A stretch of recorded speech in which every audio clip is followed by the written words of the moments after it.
என்னங்க என் அவுட்ஃபிட் எப்படி இருக்கு? ஏய் என்னடி இது வேஷம்? இந்த டைம்ல காஷ்மீர் எவ்வளவு சூப்பரா இருக்கும் தெரியுமா? ஸ்னோஃபால்லாம் பார்க்கலாம். என்ன சொல்றீங்க? புக் பண்ணலாமா? காஷ்மீருக்கு அதான் இப்ப ரொம்ப முக்கியம். நானே காசு சேர்த்து வச்சு ஒரு ஈஸியான ஒரு பங்களா பார்த்தா எப்ப பார்த்தா காசு செலவு பண்ணிட்டு இருக்கேன். ஏழையா பொறுக்க தப்பு கிடையாது, ஆனா ஏழையா சாவது பெரும் தப்பு. 10 ரூபாய் சேமிக்கிற பாரு, இந்த மாதிரி விரயம் பண்ணாத. ஒண்ணு நான் சொல்லவா, நீங்க இப்ப எத்தனை சொந்த வீடு வாங்கினாலும் உங்களுக்கு ஒரு 70-80 வயசு ஆன அப்புறமா உங்களுக்கு கிடைக்க போறதோ உங்களோட சொந்த வீட்டுல ஒரே ஒரு ரூம், அதுல ஒரு சேர், மிஞ்சி மிஞ்சி போனா இந்த மாதிரி ஒரு பெல்ட் கட்டில் கொடுப்பாங்க. ஏன்னா நீங்க பஞ்சமத்திலாம் படுக்க வச்சா நீங்க அதுல உச்சாக்கிச்சா போயிட்டீங்கன்னா அவங்களுக்கு கிளீன் பண்றதுக்கு சிரமமாக்க இல்லையா? வாயிற இத்தனை வருஷம் வாழ்க்கையில நிறைய வீடுகள் வாங்கலாம், ஏன் நிறைய பர்னிச்சர்ஸ் வாங்கலாம்.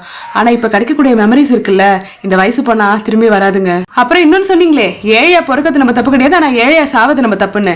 ரெண்டுமே நம்ம தப்பு கிடையாதுங்க.